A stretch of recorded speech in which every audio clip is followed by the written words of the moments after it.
Après avoir été libre, il faut demeurer ferme. La conscience subjective.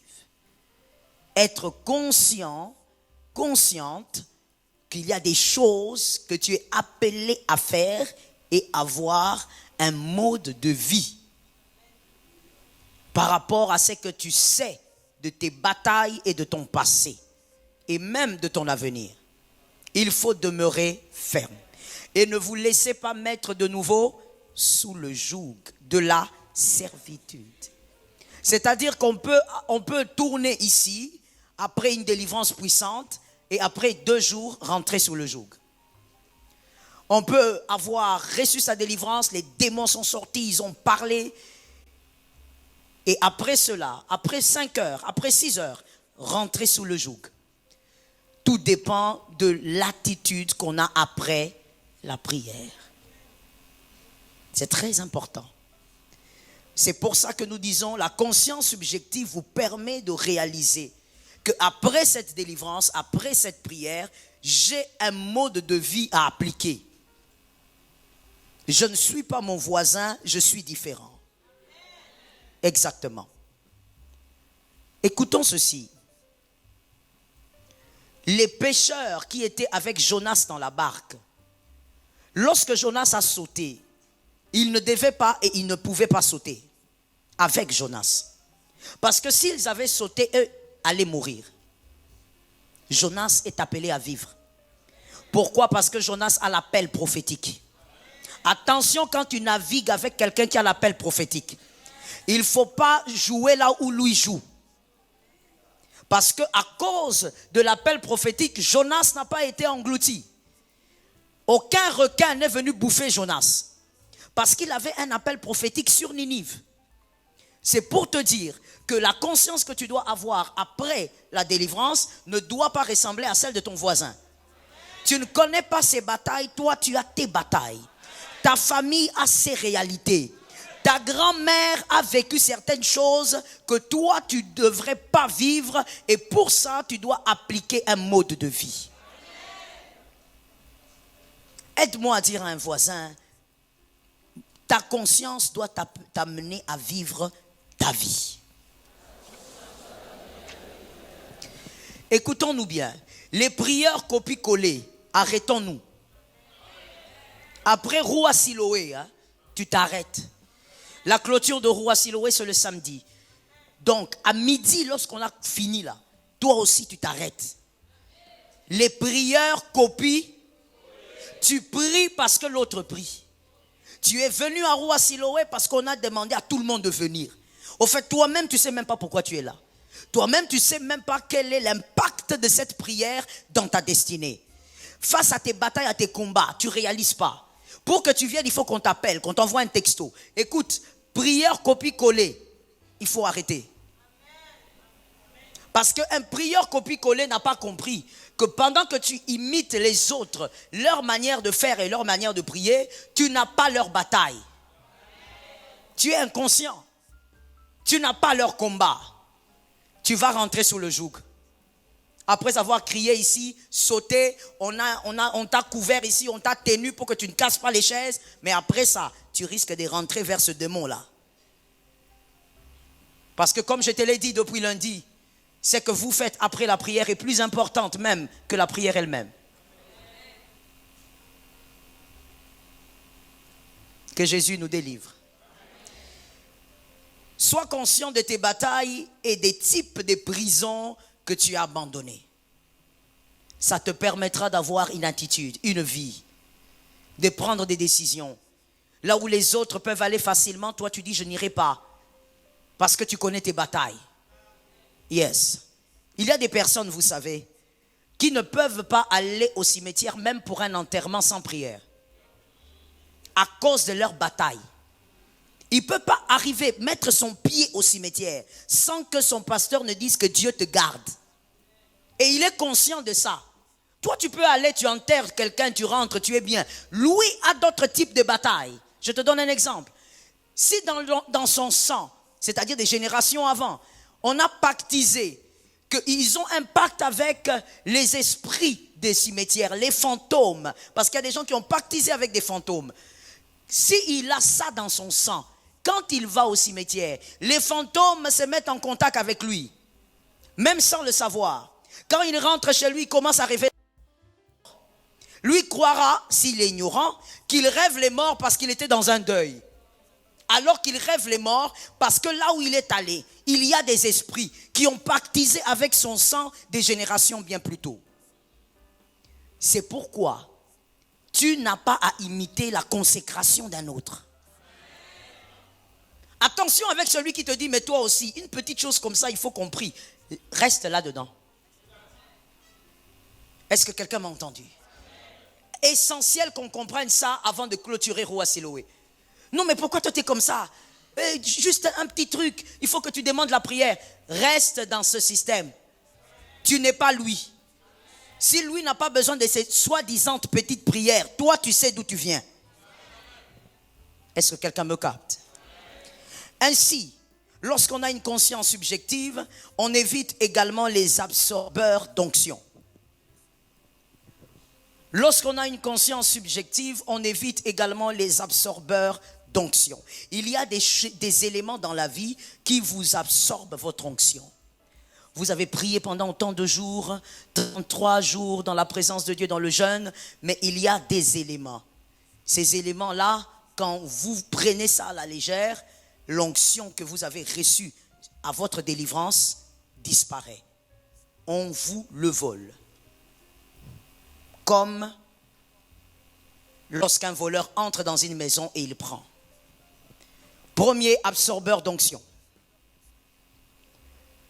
Toute sexualité illégale selon la parole de Dieu, c'est-à-dire hors mariage.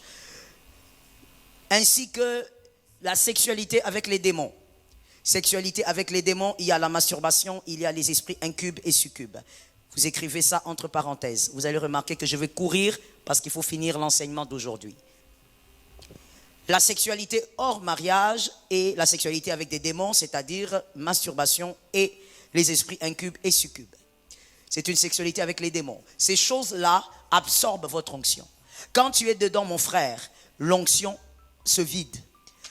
Tu as vécu la délivrance, tu as vécu le feu, on t'a dit reçois, tu as reçu une décharge. Et peut-être même ce jour-là, tu as parlé en langue, tu as prophétisé en langue. Mais si en rentrant sur ton lit, tu es dans la masturbation, tu dois savoir que ça absorbe tout ce que tu as reçu. Ça va te laisser comme une coquille vide. Et tu risques de rentrer dans le joug. La sexualité hors mariage, tu connais, c'est que c'est. Tu n'es pas marié, tu n'en as pas droit. C'est la parole de Dieu. C'est comme ça ne se discute pas. Et donc, lorsque toi tu vis dedans, ok, tu es libre selon toi, mais tu dois savoir que tu rentreras toujours sous le joug, toujours. Tu as beau dire, donnez-moi des stratégies pour que je tienne face à la délivrance, mais cette sexualité que tu fais avec cette sœur-là te ramène sous le joug. Deuxième absorbeur d'onction, la pornographie. La pornographie absorbe votre onction. Pourquoi? Parce que toute nudité que vous regardez absorbe vos faveurs. À la ligne, nous écrivons ces phrases importantes. La première est celle-ci.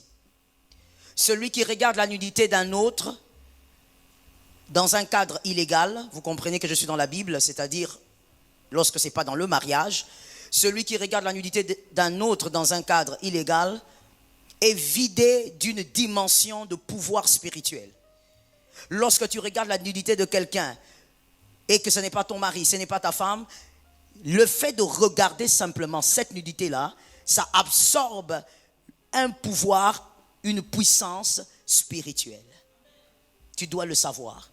Voilà pourquoi vous devez vous éloigner de ces absorbeurs d'onction qu'on vous met sous les réseaux sociaux. Tu es là comme ça, tu ris face à une vidéo sale, tu ne sais pas. Voilà pourquoi tu n'es pas puissant. Ainsi, tu n'es pas puissante. Face à un petit démon, il faut que tu appelles seulement le pasteur pour venir intervenir. Pourquoi? Parce que il y a des réalités spirituelles. Vous allez remarquer des personnes qui comprennent certaines réalités. Bon, je ne vais pas les citer ici, parce que ce ne sont pas des enfants de Dieu. Vous allez comprendre que ces personnes-là ne regardent pas ce genre de choses. Non, non. Ils ne sont pas dans ça. Pourquoi? Parce qu'ils connaissent l'impact. Regardez, je dis, quand toi tu regardes la nudité d'un autre. Voilà pourquoi les Lévitiques, il y a beaucoup de versets dans les Lévitiques, on interdit. Ne regarde pas la nudité de quelqu'un. Parce que quand tu le regardes, ce n'est pas seulement parce que c'est l'intimité. Non, c'est l'absorbeur. Ça te suce ton pouvoir. Or, cette terre est une terre de pouvoir. Celui qui n'a pas de pouvoir restera inférieur, restera petit. Est-ce que quelqu'un m'entend? Let me talk to you. Let me explain you something. Donne-moi un billet d'argent. Non, donne-moi 2 billets d'argent et que les 2 billets n'aient pas le même prix. Je vais vous expliquer ça. Regardez. On va comprendre la gravité de ce que j'ai dit. Ici, il y a 200 francs. Et là, il y a 5000. Tu dois savoir que l'argent étant comparé par Jésus lui-même, a comparé l'argent à un Dieu. L'argent est un pouvoir. Celui qui possède l'argent, il doit avoir un minimum de pouvoir. Alors, je suis dans le spirituel. 200 francs est un pouvoir et 5000 francs aussi est un autre pouvoir. Il y a des personnes, vous n'avez pas assez de pouvoir pour avoir 5000, vous vous arrêtez à 200. Parce que le pouvoir spirituel qui vous accompagne ne vous permet pas d'atteindre 5000. Mets-y tout chiffre que tu veux supérieur à celui-ci. Ainsi, il y a des gens qui ne sont pas face à une réalité comme quoi la personne est limitée, dans la famille il y a des limites financières. Non, son problème ce ne sont pas des limites financières. Son problème c'est le pouvoir. Il veut 5000, mais pour atteindre 5000, il faut soi-même avoir un pouvoir. Avoir un pouvoir qui te permet d'accéder à cette porte qu'on appelle 5000. Sinon, tu n'accéderas jamais à cette porte, tu resteras à... Et maintenant, les nudes que vous regardez absorbent le pouvoir au point où il y a certaines choses que tu n'auras pas. Certaines portes ne s'ouvriront jamais face de toi. Pourquoi? Parce qu'on a pris le pouvoir qui devait te permettre d'ouvrir cette porte.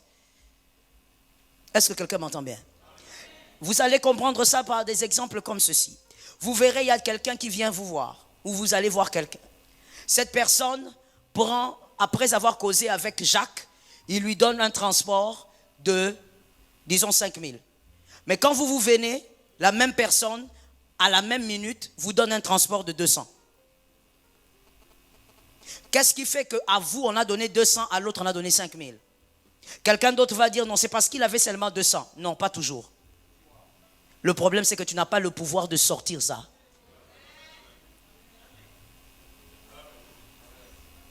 Il y a quelqu'un une fois qui est venu me poser la question.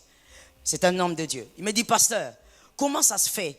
Comment les gens font? Comment ces hommes de Dieu là font pour que pendant qu'ils prêchent, on lui offre une voiture? Je lui ai dit, c'est un pouvoir. La première fois que ça m'est arrivé, je crois que ça fait peut-être 10 ans, 12 ans de cela, où je prêchais, on m'a offert une Mercedes. À l'époque. C'est un pouvoir. Il y a des choses qui ne peuvent arriver, je parle surtout des finances, que lorsque tu as le pouvoir d'attirer ces choses-là. Ainsi, les gens qui ne comprennent pas, ils peuvent regarder et disent, mais comment quelqu'un, on n'a pas forcé, mais tu es là assise et une personne vient de loin, elle te donne tous ses bijoux. C'est le pouvoir. Il y a un pouvoir spirituel que tu as qui te donne accès à certaines choses. Mais ce pouvoir est absorbé aussi par les nudes que tu regardes. Tu regardes, tu dis non, moi j'ai regardé vite seulement. Je n'ai même pas bien vu. Tu sais pas ce que tu fais. J'ai suivi, je vous conseille déjà que lorsque vous êtes sur les réseaux, avant d'ouvrir votre téléphone et d'y entrer, priez. Est-ce que quelqu'un m'a entendu? Ne prenez pas ça à la légère, priez. Surtout vous les jeunes là. Vous prenez tout à la légère. Vous prenez votre vie à la légère. Voilà pourquoi vos destinées sont faibles aujourd'hui. Très faibles. Vous allez faire des choses aujourd'hui, ça ne marche pas. Pour un petit rien, tout s'est détruit. Parce que vous prenez votre vie à la légère. Il y a un occulte qui est sur TikTok. Il invite souvent les jeunes, il est français, il invite souvent les jeunes à s'abonner à lui. Et puis, il compose des chansons. Et il dit que ces chansons permettent à certaines personnes de dormir. Et lui-même dit que moi, quand je compose mes chansons, avant de les lancer sur les réseaux, je fais des incantations. Et ce sont ces incantations qui vous amènent à dormir. C'est lui qui le dit, c'est pas moi. C'est lui. Et il dit encore, c'est ce qui m'avait intéressé d'ailleurs, il dit, comme la plupart de mes confrères, avant de lancer une chanson ou encore de lancer une image, une parole, on fait des incantations. Et des fois, je fais des incantations, c'est lui qui parle, je fais des incantations afin que lorsque quelqu'un regarde ma vidéo sur TikTok, par mes yeux, mon énergie spirituelle absorbe ce qu'il a. C'est lui qui le dit. C'est pas qu'on l'a forcé. Mais vous verrez que malgré qu'il le dit, ça c'est ce que je constatais, mais il y a des milliers de jeunes là. Parce que d'autres déjà envoûtés. Les nudes que tu regardes absorbent ta puissance. Sois délivré de ça. Il y a des gens qui se plaignent des fois, mais pourquoi telle chose ne m'arrive jamais? On parle des bonnes choses. Pourquoi telle autre chose? J'entends souvent, ce sont les autres. Moi, ça ne m'arrive pas. Est-ce qu'on ne t'a pas tout pris? Est-ce qu'on n'a pas absorbé toute puissance? Une discipline quand on a une conscience subjective. Une autre vérité face à ces nudes à ne jamais regarder, et même à la nudité à ne pas regarder quand ce n'est pas celle de votre conjoint. Lorsque un occulte expose sa nudité, c'est lui qui absorbe votre puissance. C'est lui qui absorbe votre puissance volontiers. Voilà pourquoi comprenez un peu cette écriture. Dieu constate que Adam et Ève ont péché. Les deux, ils fabriquent quoi? Les lecteurs de la Bible, s'il vous plaît. Ils fabriquent quoi? Ils prennent des feuilles de fugue et ils fabriquent pas des feuilles. Ils prennent les feuilles de fugue et ils fabriquent un genre de cache-sexe. Et donc, ils se couvrent parce qu'ils ont honte. C'est le péché qui commence à montrer que ce que tu as là, c'est la honte. Parce que la gloire de Dieu est partie, qui était le vêtement. Mais regardez ce que Dieu fait. Quand ça commence à sécher, Dieu vient, il prend la peau d'une bête. Il les couvre. Il couvre Adam et Ève face à qui? Ils étaient à deux. La nudité là, quand c'est homme et femme, c'est normal, non? C'est normal, non? N'est-ce pas, oui, non? C'est un enseignement, il faut que tu me répondes pour que je sente que tu évolues. Lorsque c'est dans le cadre du mariage, homme et femme, normal ou pas normal? Ils n'étaient pas hommes et femmes. Mais Dieu les a couverts contre qui? Pour que tu comprennes le mystère de la nudité. C'est-à-dire qu'ils devaient se cacher face aux animaux et à toute la nature, mais aussi face à tous les pouvoirs. Pourquoi?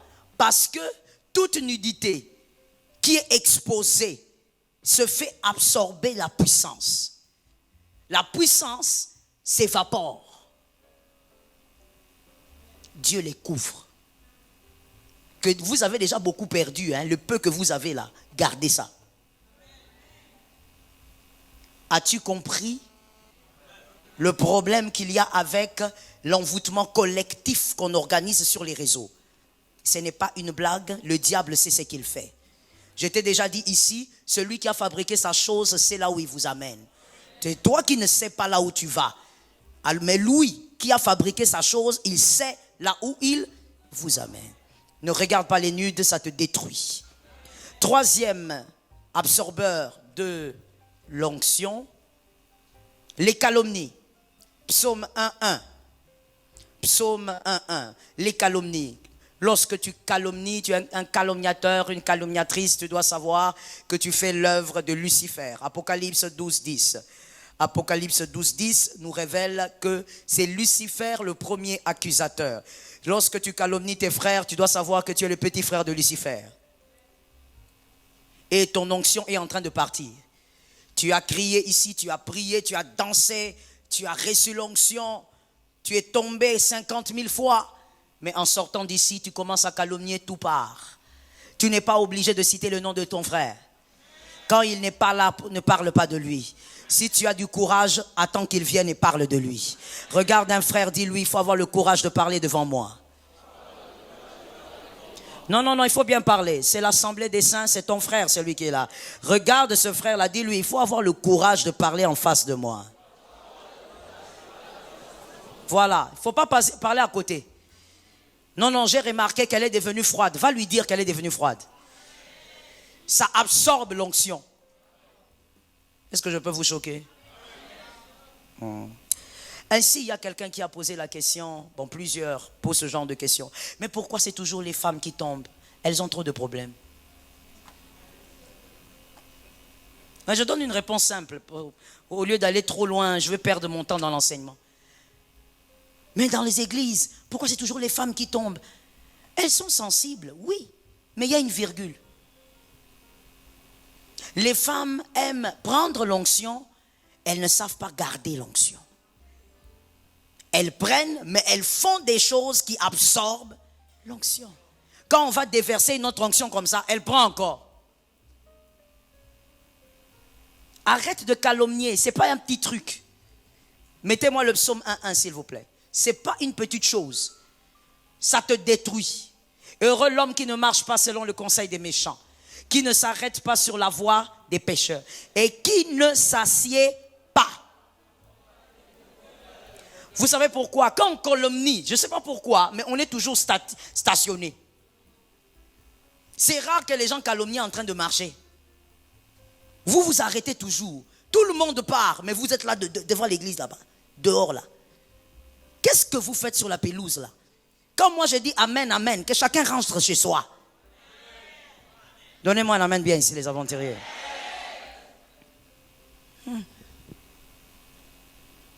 On ne peut pas garder l'onction lorsqu'on est là en train de calomnier. Écoute, les calomnies te mettent en retard face à ta propre destinée. Listen why. Parce que celui qui calomnie est focalisé sur l'autre, au lieu de se focaliser sur soi. Or, celui qui va de l'avant se focalise sur soi-même. Celui qui évolue dans la vie, c'est celui qui est concentré à 1000% sur sa vie. N'a pas le temps de savoir qui est allé à Paris, qui est allé au Bas-Congo. N'a pas le temps. Focalisé sur sa propre vie. Les calomniateurs, les calomniatrices sont là en train de regarder, de parler des autres. Voilà pourquoi l'onction, tu n'en as pas. Et puis ce qui est bizarre, c'est qu'à l'époque, on savait que c'était l'apanage des femmes. Mais aujourd'hui, c'est incroyable. Tu vois un homme calomnier à un niveau, tu le regardes, tu veux faire signe au gars que c'est bon, tu as trop parlé. Mais il continue. Il accélère. J'avais vu. Il n'était pas là. Que Jésus te délivre. Quatrième absorbeur, la jalousie et la haine. Galates 5:26. Galates 5:26. Sois délivré de la haine, sois délivré de la jalousie. Je croyais que quelqu'un de humble aurait dit Amen.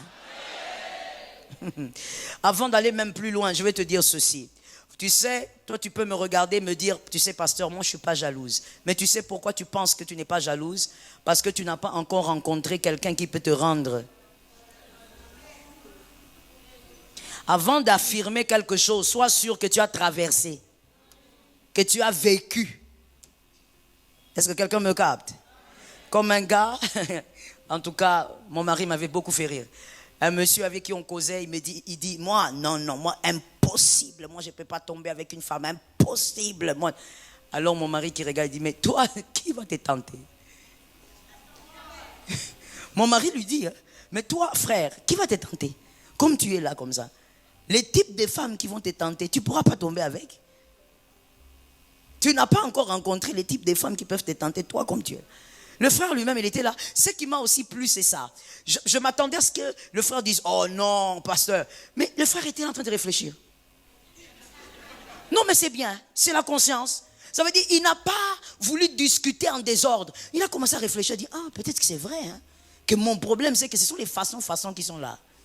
Mais si une vraie femme vient, bon, il faut vérifier. Conseil gratuit dans la vie, ça c'est une parenthèse. Ne dis jamais je ne peux pas si tu n'as jamais été là.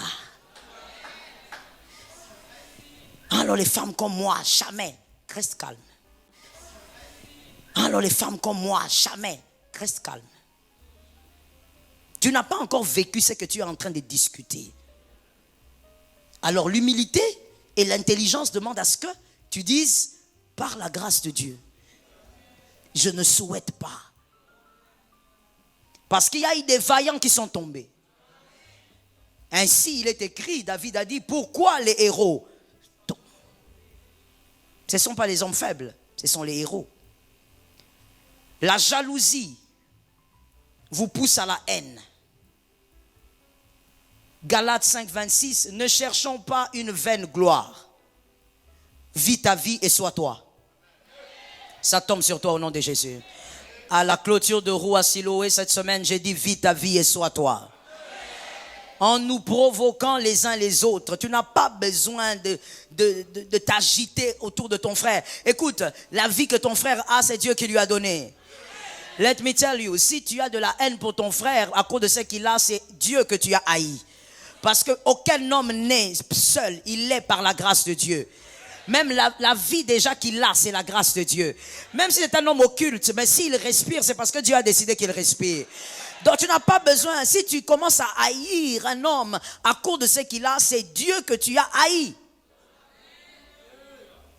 Il est ce qu'il est par la grâce de Dieu.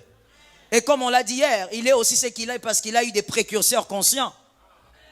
Ils ont légué des faveurs à celui-là. Toi, tu vas léguer aussi. En nous portant envie les uns. Non, respecte ta vie. Quand tu respectes ta vie, tu n'en vis pas.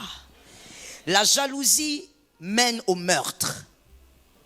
Parce que même si tu ne prendras jamais un couteau, ton souhait, c'est que cette personne disparaisse. Il y a des gens, même ici à l'église, quand tu viens, quand tu constates que tel n'est pas là, tu loues bien. Tu es à l'aise dans ta louange. Tu te sens bien, tu célèbres bien. Ah, tu es un meurtrier. Contente-toi de ce que tu as. Ça ôte l'onction, ça absorbe l'onction. Tu vois, il ne suffit pas de dire j'ai reçu la délivrance. Non, tu n'es qu'au début. Il y a beaucoup de choses à respecter pour que cette délivrance demeure. Pour que ce ne soit pas le même esprit qu'on chasse pendant 10 ans. 5e absorbeur, le mensonge. Vivre dans la vérité est un exercice important. Proverbe 12, 22. Proverbe 12, 22. 1 Pierre 3, 10 à 11. 1 Pierre 3, 10 à 11. Le mensonge absorbe l'onction. Il y a des gens qui mentent tellement naturellement qu'on se pose des questions. Pour certaines personnes, mentir est devenu un mode de défense. 1 Pierre 10, 3, plutôt 1 Pierre 10, let me say it again. 1 Pierre 3, 10 à 11. 1 Pierre 3, 10 à 11. Proverbe 12, 22. Proverbe 12, 22. Alors, je disais, le type de menteur. Il y a des menteurs qui mentent et c'est devenu un mode de défense. Depuis qu'il est petit, on lui a appris que pour te protéger, il faut mentir. Et c'est resté comme ça. Aujourd'hui, quand il doit se protéger, il ment d'abord. Même si après, il va dire, pardonne-moi, je n'avais pas vraiment dit la vérité. Mais il va d'abord commencer par mentir. Sors de là, ça absorbe l'onction. Que quelqu'un regarde un voisin et lui dise, l'onction coûte très cher. Oui, oui, tu vois, hein? Tu te rends compte, ça pèse, ça coûte cher. C'est pas, on t'impose les mains, je reçois la grâce de cet homme de Dieu. C'est bien de recevoir, mais il faut garder ça. Et ça coûte très cher que de garder ça. Il y a aussi, deuxième catégorie de menteurs, ces menteurs qui mentent, c'est un caractère héréditaire. Ça veut dire chez eux, papa ment, maman ment, tout le monde ment. Oui, il y a des gens comme ça, ils sont à côté de vous là-bas. Ça veut dire chez eux, c'est des familles. Si tu rencontres sa mère, terrible. Ça veut dire qu'elle a de l'expérience. Elle a un master degree en mensonge. Ça veut dire qu'elle a tellement menti leur papa que leur papa est perdu dedans. Et la fille, le fils né aussi, il a hérité du mensonge. C'est un héritage. Quand vous entendez comment le garçon ment, vous dites non, c'est pas possible. Il est capable de vous convaincre que vous êtes une femme alors que vous êtes un homme. Il a un mensonge héréditaire. On a fait la délivrance ici, oui. Les démons sont partis, oui, mais tu dois vaincre le mensonge. Yes. Troisième type de menteur, ceux-là qui mentent pour soi-disant maintenir la paix.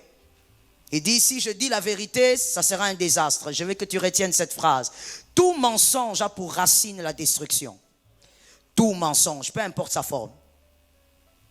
Non, si on dit ça, famille et copanzana. Alors vous devez savoir quoi faire pour dire la chose sans que famille.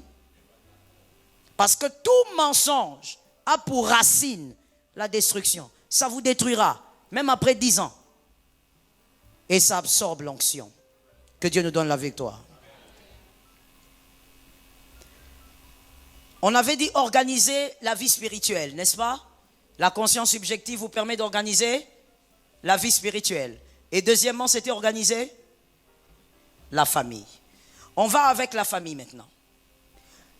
S'organiser en famille par la conscience subjective. Puisque nous vivons en famille, et d'ailleurs, certains combats, certaines limites émanent de ces familles-là. On y va, s'il vous plaît.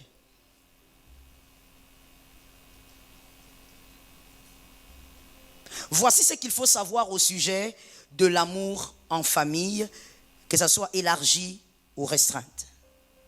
J'espère que vous êtes dans le deuxième point, n'est-ce pas?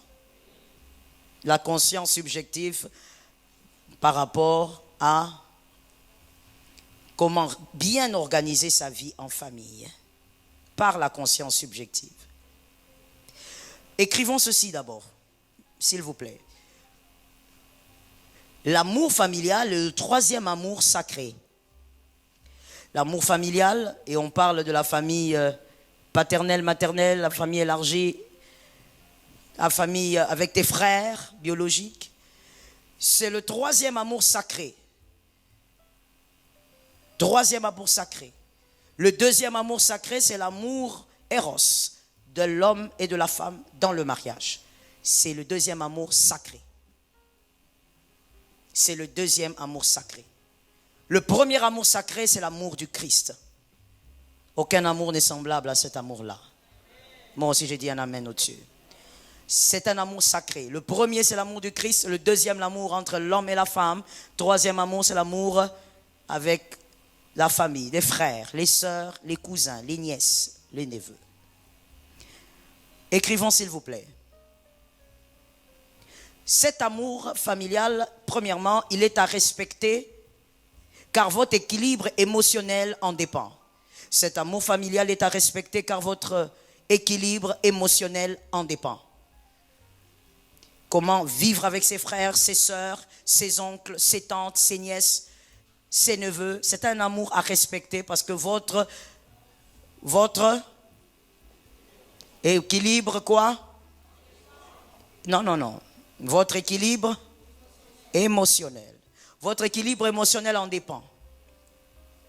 Ainsi, vous allez remarquer que les garçons ou les filles, ou on va dire les personnes qui ont vécu ou qui vivent dans une famille où ils s'aiment entre frères et sœurs, ils s'aiment entre neveux et autres, vous allez voir que même dans la société, ces personnes sont simples. Ces personnes sont joviales, elles sont simples au fait. Il n'y a pas un autre mot à utiliser. Mais vous verrez qu'il y a des gens qui sont très un peu difficiles à vivre parce qu'elles ont des blessures.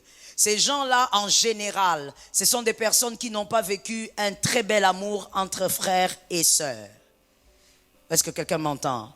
C'est-à-dire, ils sont ensemble parce qu'ils sont frères et sœurs, mais ils n'ont pas vécu un amour de la fraternité, un amour fraternel. Celui qui a vécu ou qui vit cet amour fraternel avec sa sœur, avec son frère, avec ses oncles, vous verrez que cette personne-là, émotionnellement, elle est très équilibrée. Oui, quelqu'un m'entend bien? Elle n'est pas frustrée pour des petites choses. Tu verras que tu passes comme ça, tu la salues pas, c'est elle qui t'appelle. Oh, Hélène, tu m'as pas vu. L'équilibre émotionnel. C'est comme si dans son âme, il y a une fleur qui pousse bien. Mais vous verrez quelqu'un d'autre comme ça. Elle est là, toi tu passes, elle regarde. Hélène est passée, elle ne m'a pas salué. Pourquoi? Elle ne m'a pas vu. Elle veut dire qu'elle ne m'a pas vu. Va au fond, tu verras qu'elle n'a pas une bonne relation avec ses frères. Quand je dis bonne relation, je ne dis pas avoir des problèmes. Je dis, ils peuvent être même en paix, mais ils n'ont pas vécu comme des amis. Voilà, si vous voulez. Ils n'ont pas vécu comme des amis. Ils ont juste vécu comme grands frères et c'est fini. Il y a beaucoup de frustration dans le cœur de ce genre de personnes. Fais grandir tes enfants dans l'amour. Dans l'amour comme des amis. Tout en plaçant le respect. Parce que le respect est l'équilibre que Dieu lui-même a installé. Est-ce qu'on peut évoluer rapidement? D'accord. C'est un amour aussi qui se doit d'être protégé. L'amour familial. Qui se doit d'être protégé et on n'expose pas la nudité d'une famille. C'est ça le sens de protection. C'est un amour qui se doit d'être protégé. On n'expose pas la nudité d'une famille. Lorsqu'il y a des problèmes dans ta famille avec tes frères, avec tes oncles et autres, tu ne vas pas raconter à ton ami. C'est bizarre. Si tu le fais et que tu es là, tu dois savoir que tu as un problème d'équilibre émotionnel. Ça ne se raconte pas. On partage entre nous. Si on n'arrive pas à parler dans la famille, on attend le moment où on va le régler. Mais tu ne vas pas chez des copines, tu commences à raconter. Tu sais, d'ailleurs, ma tante a fait ceci, mon oncle a fait ceci, mon petit frère. Il y a même pire, qui vont étaler carrément la nudité de leur grand frère, de leur petite sœur. Ta petite sœur propre. Toi, tu vas commencer à raconter les histoires à ta copine. Le sang reste le sang. Je n'ai pas entendu ça.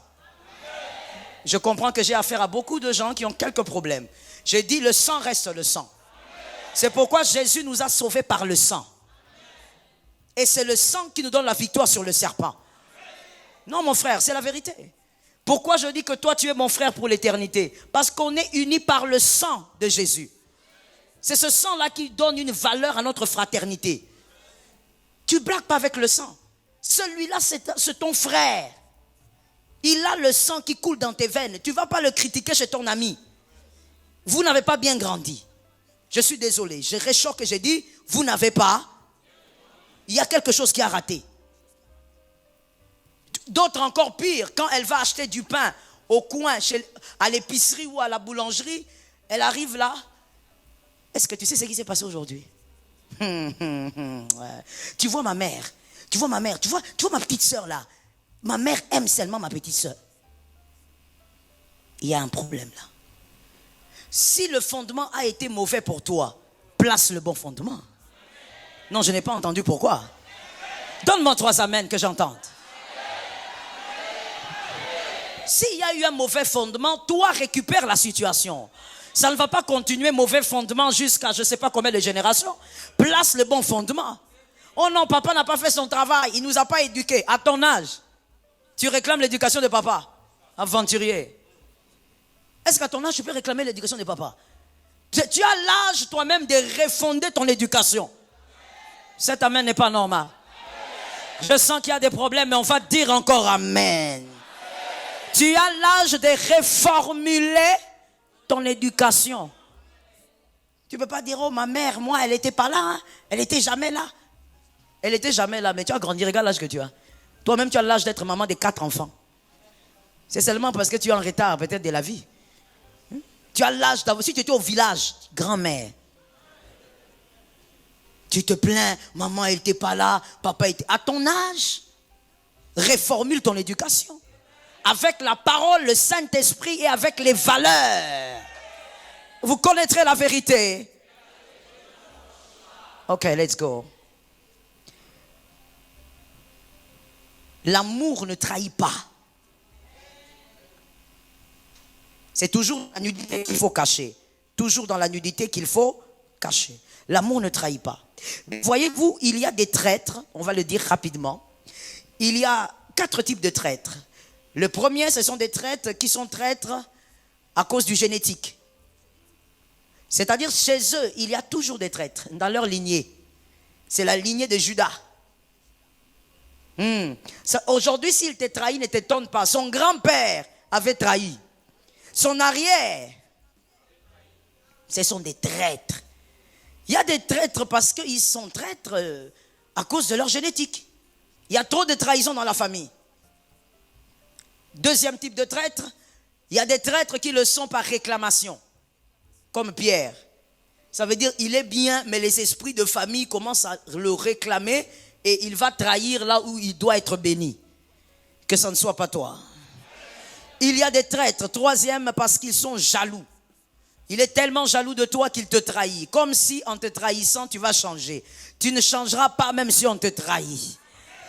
Ta grâce ne sera pas enlevée même si on te trahit.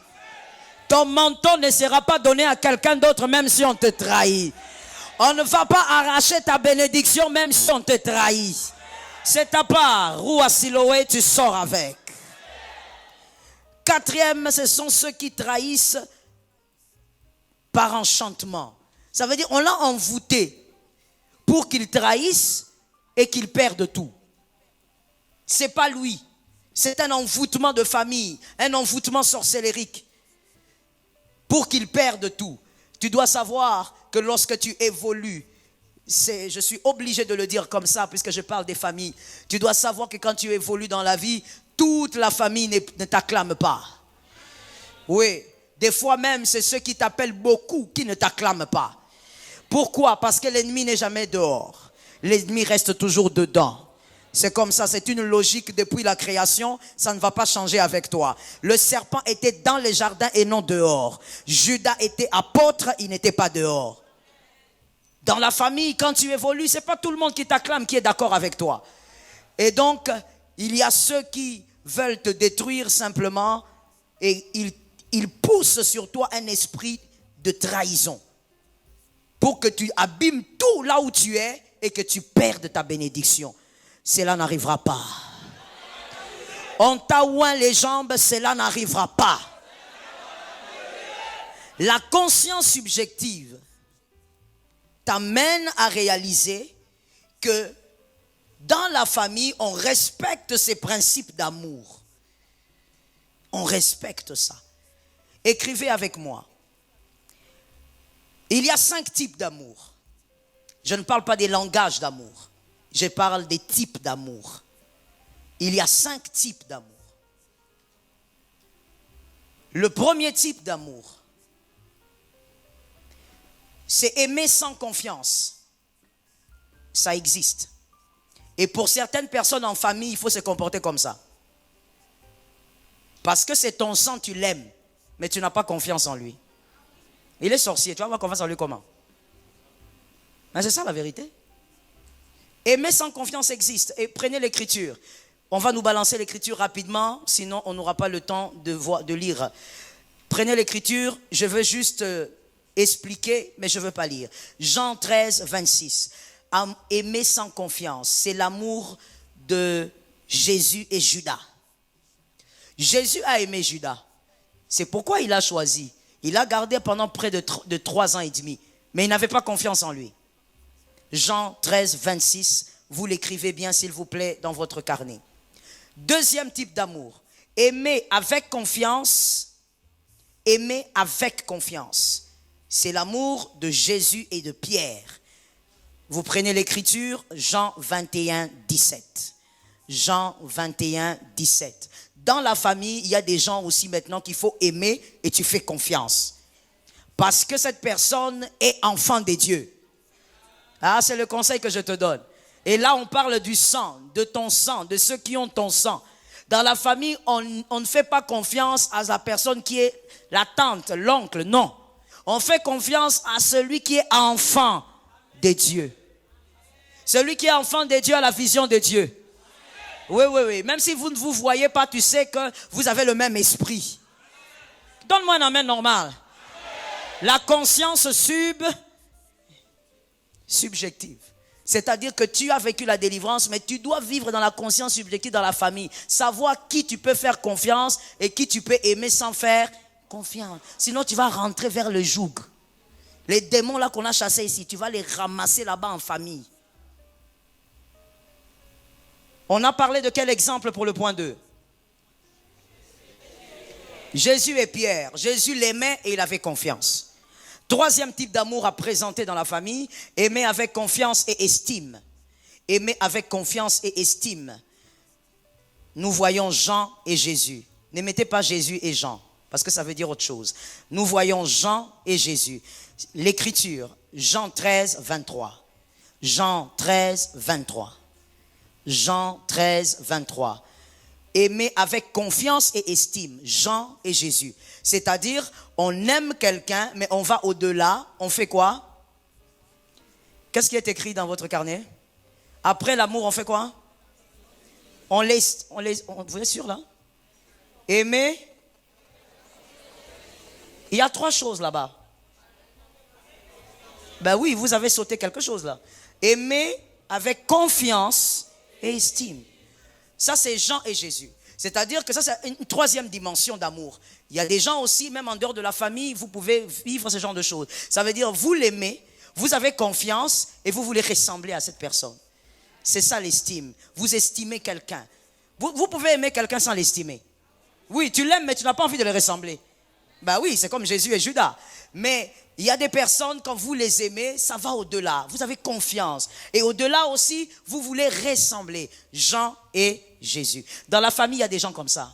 Mon fils, tel que tu es là, pour arriver à cette 3e dimension dans la famille, c'est ça, la conscience subjective qui vous maintient dans la liberté après la délivrance. Il ne faut pas vivre façon. Tu regardes dans la famille, n'estime pas qu'un oncle qui a échoué dans son mariage, frère. Comment toi tu veux te marier? Tu veux estimer un homme. Tu estimes ton oncle. Tu dis, moi je vais ressembler à cet oncle-là, il est fort. Mais il est alcoolique.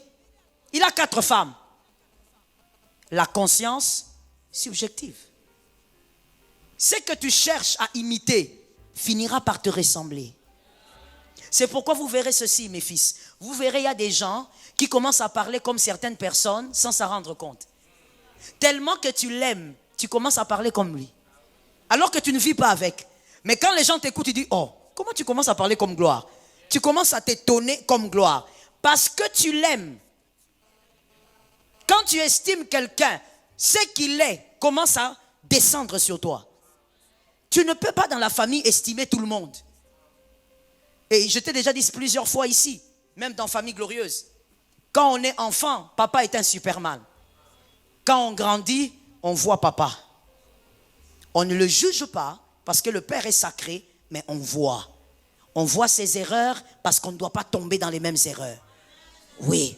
On comprend que, non, papa était quelqu'un qui avait fait des bonnes choses, mais je ne peux pas l'imiter. Il ne peut pas être un modèle. Par rapport à la destinée que moi je veux, ce qu'il a été, il n'est pas pour moi un modèle. Là, tu es mature. Sans le juger, mais tu sais qui était ta mère et qui était ton père par rapport à toi. On aime, on a confiance et on estime. 4e type d'amour. Aimer avec confiance, estime et sacrifice. Aimer avec confiance, estime et sacrifice. Et là, nous prenons Jésus et mettez votre nom à côté. Mettez votre nom à côté. Jésus et vous. Jésus et Joël. La plus belle histoire d'amour. Yes. La plus belle histoire d'amour. Mettez votre nom à côté. Et on prend une écriture. Ésaïe 43, 3. Ésaïe 43, 3. Pour ça, je veux qu'on lise. Parce que c'est une très belle écriture. Ésaïe 43, 3. Écoute ce qu'il dit à ton sujet. Car je suis l'Éternel, ton Dieu, le Saint d'Israël. Il veut d'abord que tu saches qui il est pour toi. Il répète, car je suis l'Éternel, c'est-à-dire celui qui ne meurt pas. Ton Dieu, il domine et il règne sur toi. Le Saint d'Israël, ton Sauveur, celui qui te sort des liens, des condamnations des familles. Cet amen, j'ai aimé ça, je mets au-dessus. Et voici ce qu'il dit à ton sujet. Je donne l'Égypte pour ta rançon. Je donne l'Égypte pour ta rançon. L'Éthiopie et Saba à ta place. Pour toi, il est prêt à donner des nations. Pour toi, il peut donner le Rwanda.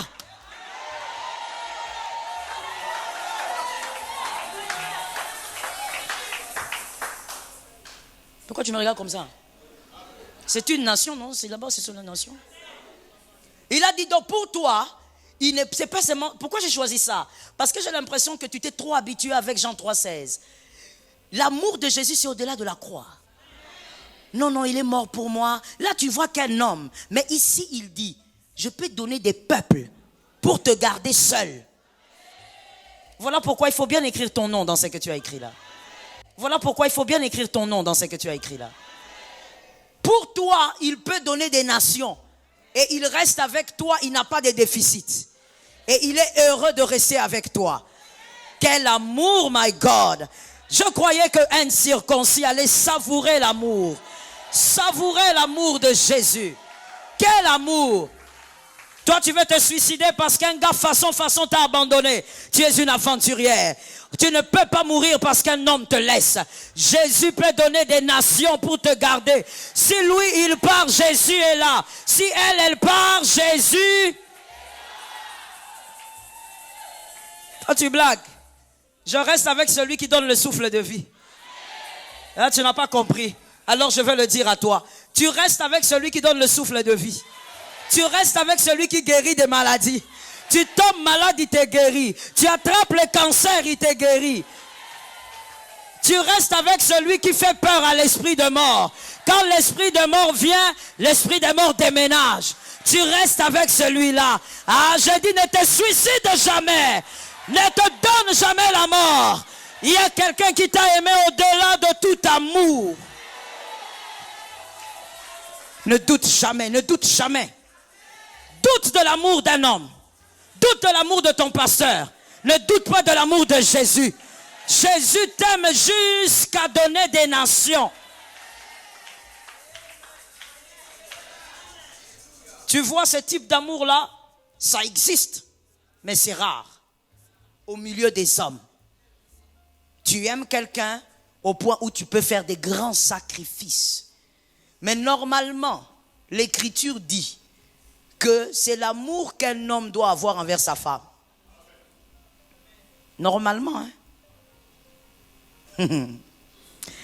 Maintenant, je vais juste placer une pensée et je vais boucler la parenthèse et sortir vite. Toi-même, madame, mademoiselle, tu vas répondre. La Bible dit que c'est l'amour que l'homme doit avoir envers sa femme, donner sa vie. Ce n'est pas au figuré, c'est pratique. Ça veut dire qu'il peut mourir pour sa femme. Maintenant, toi, on t'abandonne déjà pour une autre. Je ferme. 5e type d'amour. Aimer avec confiance, estime, sacrifice et âme. Aimer avec confiance, estime, sacrifice et âme. Tel que vous l'entendez, l'âme, une âme. Là, nous avons 1 Samuel 18, 3. 1 Samuel 18, 3. La Bible dit clairement, Jonathan fit alliance avec David parce qu'il l'aimait comme son âme. Ça, c'est une autre dimension. C'est la dimension où tu peux accepter de tout perdre pour que lui soit glorieux. Et généralement, c'est l'amour. Dans la famille, on peut le retrouver seulement auprès de 2 types de relations. Entre les parents et leur enfant, et entre un frère et son frère. C'est qui est normal, hein?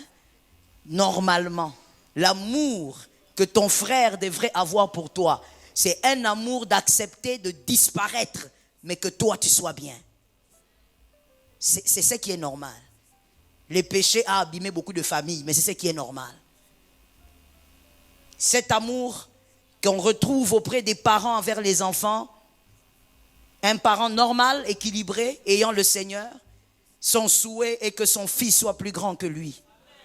Il peut mourir pour que son fils monte. Ce type d'amour est très rare au milieu des hommes. Et ce sont les 5 types d'amour devant vous que vous devez commencer à gérer en famille selon la connaissance que vous avez sur les combats de votre famille. J'ai vu et j'ai prié pour beaucoup de gens à qui Dieu avait fait du bien, mais ils ont perdu leur héritage parce que dans la famille, ils ont fait confiance aux mauvaises personnes. Ce n'est pas parce qu'une personne a ton sang que tu dois lui donner amour et confiance. on peut aimer sans faire confiance. Pourquoi? Parce que tu n'es pas convaincu de ce que cette personne est spirituellement. Faites attention. Dans la famille, tout le monde n'est pas ton modèle. Par conséquent, comme je te disais, tu dois appliquer un mode de vie. Tu ne peux pas, par rapport à tes batailles, par rapport à ce que tu as vécu, par rapport à tes délivrances, aller demander conseil à n'importe qui parce que la personne est dans ta famille. On ne demande pas conseil à n'importe qui parce que c'est une femme, elle est aussi femme, elle peut me conseiller face à mon fiancé. Qu'est-ce qu'elle a réussi? Elle va te conseiller par rapport à ses expériences.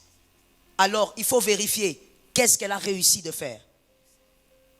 Voilà pourquoi je te conseille, dans la famille, aime, fais confiance et même estime ceux qui sont enfants de Dieu. Pourquoi? Parce que celui qui est enfant de Dieu ne te parlera pas d'abord de ses expériences. Il te parlera de la parole de Dieu. Il te dira, écoute, moi j'ai fait ça, j'ai échoué. Mais la parole nous recommande ça. C'est pas parce que j'ai échoué que c'est une mauvaise chose. Je te donne un exemple. Une femme qui a la connaissance de Dieu, qui est peut-être ta tante dans la famille, paternelle ou maternelle, mais qui a échoué gravement dans son mariage, mais qui est enfant de Dieu, qui lit la parole de Dieu. Si tu viens vers elle, jeune que tu es, tu dis, écoute tante, comment je fais? Mon mari m'oblige ceci, cela. Cette tante, malgré qu'elle ait échoué dans son mariage, elle te dira, ma petite, la soumission donne la victoire. Elle te dit la soumission donne la victoire, pourquoi? Parce qu'elle sait que c'est la Bible. La vérité ne change pas parce qu'on a échoué. La vérité reste la vérité même si on a échoué. Et pour dire cette vérité, il faut être enfant de Dieu. Sinon, elle te dira, hé, alinga monela yo. Traduction, il veut jouer avec toi. Quand un homme commence comme ça, c'est qu'il a commencé comme ça. Quand un homme fait ça, c'est qu'il est infidèle. Écoutez, tous les signaux ne mènent pas à Rome. Jeune sœur, écoutez-moi. Monsieur aussi marié, écoutez-moi. Parce que ce sont ces deux catégories qui se trompent souvent. Les hommes mariés et les jeunes sœurs célibataires. Tout signe ne veut pas dire ou ne révèle pas le même état. C'est pas parce que tu as connu quelqu'un qui a fait ce genre de choses et ces choses-là voulaient dire qu'il est infidèle que si un autre homme fait la même chose, c'est qu'il est aussi infidèle. Non. Ça peut vouloir dire des choses très différentes. Ainsi, fais attention dans la famille, auprès de qui tu te confies. Je répète encore, on peut aimer sans faire confiance. Et dans la famille, on est obligé d'aimer, parce que c'est le sang.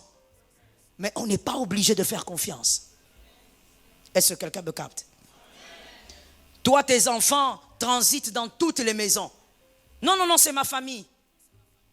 Tu as un problème d'inconscience. La plupart d'enfants sur qui moi j'ai eu à faire la délivrance, je prends un peu le palier de 12 jusqu'à 4 ans.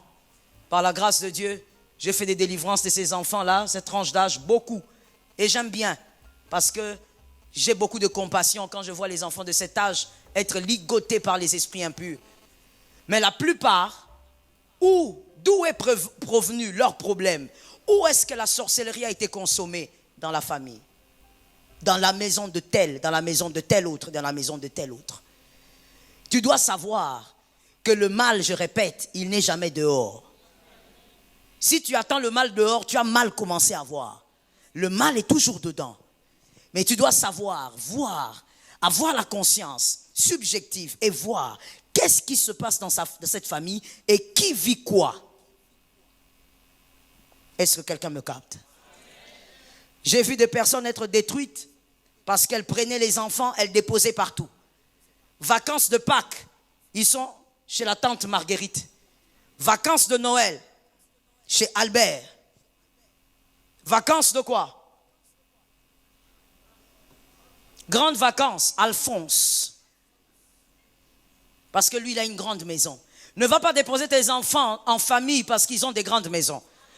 Va déposer tes enfants là où les genoux sont à terre. Et d'ailleurs, moi, personnellement, je te conseille, ne dépose tes enfants nulle part. Garde tes enfants, éduque tes enfants. Que l'Éternel t'aide à transmettre à tes enfants les fondements.